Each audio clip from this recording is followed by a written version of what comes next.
你方唱罢我登场，中共内斗导致的人事布局一直在悄然发生。随着习近平人马的不断被清洗，中共军中实权人物张又侠则在调兵遣将，安排自己的人马掌握关键位置。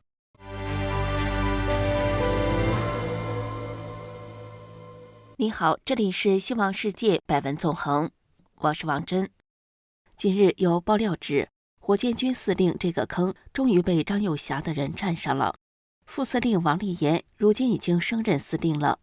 被中共视为国之重器的火箭军，2023年以来，随着习近平对军队的大清洗，火箭军高层经历了大震荡，落马将领至少有8人，包括3名前司令员魏凤和、周亚宁、李玉超，以及原副司令员张振中、李传广、原参谋长孙金明和原装备部长吕红等。旅居澳洲的反共网红蒋网正先生在 X 平台上爆料，火箭军副司令王立言已经晋升为火箭军司令，目前中共对此尚未官宣。时评人王友全指出，习近平2012年上台以来，利用反腐打虎，在党政机关和军队搞大清洗。至2022年20大召开前，习查办的副省部级以上高官及其他中管干部共570多人。就军队而言，习查办的军队高级将领160多人，数量之多超过1927年中共建军以来在内战、外战、文革中倒下的所有将军的总和。中共20大结束不久，习近平又开始清洗张又侠的老部下，大清洗得罪了太多的党政军高官。习把内政外交搞得一团糟，引发骂习倒习的人越来越多。去年7月，习近平突然病倒住院，中央军委第一副主席张又侠变成了平衡各方的关键人物。中共3中全会后，习近平失去权力的迹象日趋明显。张又侠在政治老人胡锦涛、温家宝等人的支持下掌控了军权，并清洗习近平的势力，并在各战区和部队安排自己的人马担任要职。随着习的军中亲信何卫东、苗华及其政治团伙被清洗，习的军权被架空，张又侠事实上成了掌握枪杆子的军中实权人物。王立言是张立侠的人，公开资料显示，他曾任第2炮兵司令部副部长等职，2019年中央军委办公厅副主任，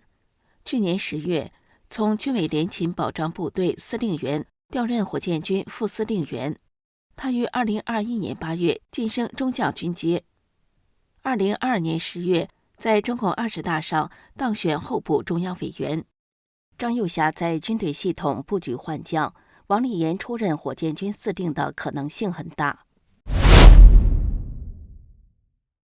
5月5号，美国国会众议院全票通过法轮功保护法案。法案要求美国制止中共国家支持的火摘法轮功学员等良心犯器官的行为，并要求美国对中国境内参与和协助火摘器官的人员实施制裁。以真善忍为原则的法轮功是佛家身心修炼功法，包括5套优美的功法动作，祛病健身效果神奇。1992年从中国长春传出后，广受民众欢迎。几年间，修炼人数达7000万至1亿人，超过中共党员人数。中共前党魁江泽民出于妒忌和惧怕，下令灭绝式迫害，至今已超过25年。法轮功保护法案规定的美国国家政策包括，只要中共仍掌权，就避免与中共国在器官移植领域合作，采取适当措施，包括启用制裁，终止中共以国家力量支持和推动的火摘器官运动，与盟友合作，记录中共对法轮功的迫害，并与国际社会协调，启动为阻止中共火摘器官犯罪而必要实施的针对性制裁和签证限制等项目。这个法案如果在参议院投票通过，并得到总统签署，将作为法律立即生效。25年来，国际社会对法轮功学员的声援不断。美国国会众议院从1999年以来，先后通过5次决议案，要求中共停止迫害法轮功。此次众院通过法案意义重大。法轮大法信息中心副主任刘宁平博士说，法案一旦实施，将成为国家法律，将强制记录那些参与火灾器官的人，他们将受到签证限制和资产冻结等制裁，也会使中共迫害法轮功的真相让更多的人知道。经济崩塌，失业潮涌，中国社交平台上一些博主教大家如何在身无分文的情况下，用极低的成本在城市生存。网红写手段九涵发布了一则城市流浪指南视频。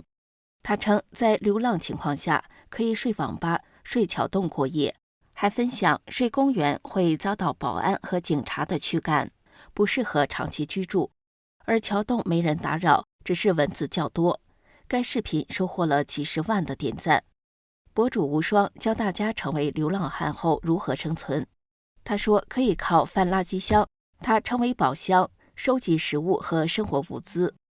另有博主分享在城市流浪如何洗衣、洗澡、做饭，说可以利用公共厕所洗漱，还教如何晾衣服，如何搭配食物做饭省钱。还有博主将自己的流浪经验发布到抖音等平台，收获了200多万粉丝。一叶知秋，当城市流浪指南在网上疯传、获赞，甚至获得200多万粉丝的时候，它折射出的社会现实难道不令人揪心吗？中国山寨货品种繁多，从香水首饰到名表名包，不仅卖给国人，还违法卖到国外。如今大号的来了，河北廊坊临七谷的宇宙思想乐园里，赫然出现了山寨的日本富士山，五一长假大卖门票。河北这处景点被称为廊坊富士山、京郊富士山，主打拍照和露营体验。节假日山顶还会冒出粉红色的烟雾，模拟火山。不过这处富士山白雪皑皑的山顶是用白漆喷抹出来的，绿色的是人工草皮铺的。去年9月就被骗去的游客通批景点收费68元过高，令人相当失望，并提醒民众别再踩雷。今年五一长假期间，这个山寨富士山又吸引了不少观光客，景点还将门票价格涨到单人78元。若搭配一杯咖啡和冰箱贴，门票提高到98元，许多游客大呼上当。这里是希望世界百闻纵横，感谢您的陪伴与思考，请订阅、分享并打开小铃铛，一起在动荡中坚守真相，在黑暗中点燃希望。